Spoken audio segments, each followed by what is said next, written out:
Olá, amigos. Sejam todos bem-vindos ao canal Falando Geral. Se inscreva no canal para não perder mais nada.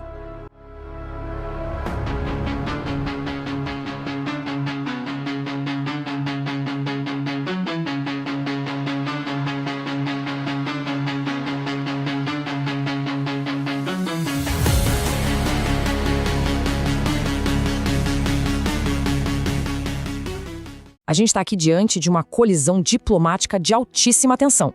De um lado, o Irã, sinalizando uma possível abertura para negociar, algo que poderia, redesenhar todo o equilíbrio de poder no Oriente Médio.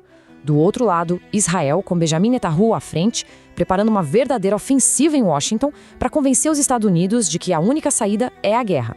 Vamos mergulhar fundo para entender o que está em jogo. E aqui a gente vê o choque de duas visões que simplesmente não se conversam. Enquanto o Irã está ali, dando passos concretos na direção de uma negociação, tipo aceitando inspetores, propondo reduzir o programa nuclear, a estratégia de Israel é o oposto, é implodir qualquer chance de acordo. A análise que a fonte traz é bem clara. O objetivo não era um pacto novo, mas sim uma ação militar decisiva, e a missão era convencer os Estados Unidos a liderar esse ataque. O que significava na prática essa tal abertura iraniana? Bom, a fonte descreve uma reunião super importante em Omã. De lá, os negociadores, tanto americanos quanto iranianos, saíram com um otimismo que era, raríssimo. Havia uma promessa de novas conversas no ar. E só isso, para o Irã, já era uma vitória diplomática. Eles estavam sendo tratados como um interlocutor sério, não só como um alvo. Ok, aqui estão os termos do Irã. É uma mistura de concessão com desafio.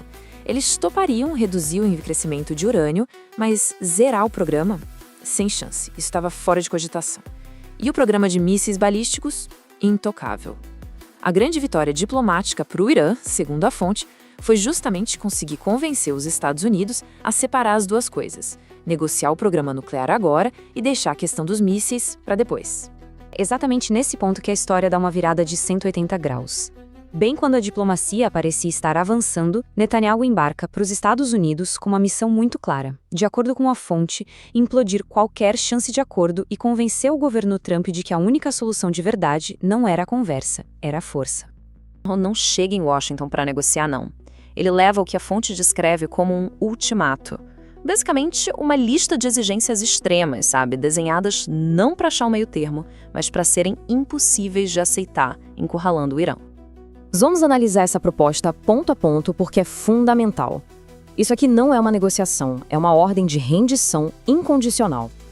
Exigir o fim total do programa nuclear, tirar todo o urânio enriquecido do país, limitar os mísseis e, o ponto crucial, desarmar todos os seus aliados na região, como o Hezbollah e os Houthis. Juntando tudo isso, essas exigências significou uma coisa só: o desmantelamento completo do poder e da capacidade de defesa do Irã. Mas como justificar uma postura tão radical? A análise aponta para uma estratégia que foi toda baseada no medo. O argumento apresentado ao governo americano foi direto ao ponto. O programa de mísseis do Irã não é só uma ameaça existencial para Israel, mas um perigo iminente para todas as forças e interesses dos Estados Unidos na região. A fonte descreve a peça central dessa argumentação: um mapa. Tenta imaginar a cena, um mapa do Oriente Médio cheio de pontos vermelhos e cada ponto desses é uma base militar americana. Agora, a partir do Irã, se traça um círculo. O alcance dos mísseis deles cobre todos esses pontos, além do território inteiro de Israel.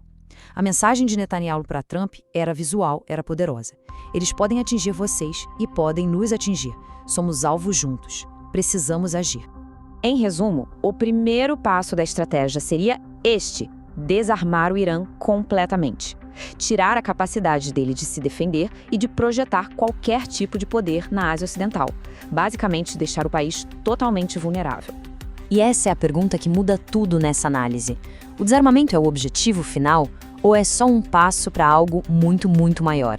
Porque, vamos pensar, se a meta fosse só segurança, um acordo bem rígido talvez fosse o suficiente. Mas a fonte sugere que a ambição aqui era outra. E é aqui que a gente entra no que a fonte aponta como o verdadeiro objetivo de tudo isso: a hegemonia regional. A guerra não seria só para neutralizar uma ameaça, mas para eliminar um rival e garantir o domínio absoluto de Israel na região, sem competição. Essa estratégia de controle tem várias camadas. Primeiro, remover o Irã, que é o principal obstáculo tanto ideológico quanto militar. Com isso, grupos como o Hezbollah ficariam órfãos, sabe? Isolados, bem mais fracos. O resultado, segundo essa análise, seria um campo aberto, um vácuo de poder que permitiria a Israel avançar com suas políticas sem nenhuma oposição real. O jogo final, controle político e militar absoluto da região. E então a fonte nos entrega esta citação, que é brutalmente direta. Fazer do Irã um novo Iraque e pronto. Assim, a situação está controlada. A comparação com o Iraque, claro, não é à toa. Ela sugere um plano de mudança de regime, de fragmentação, eliminando para sempre o Irã como um adversário capaz de desafiar a ordem na região. Só aí a situação estaria de fato controlada.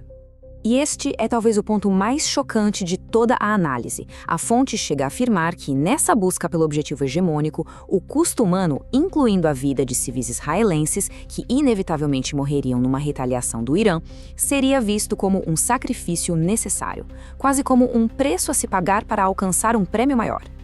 E assim a gente termina com essa reflexão.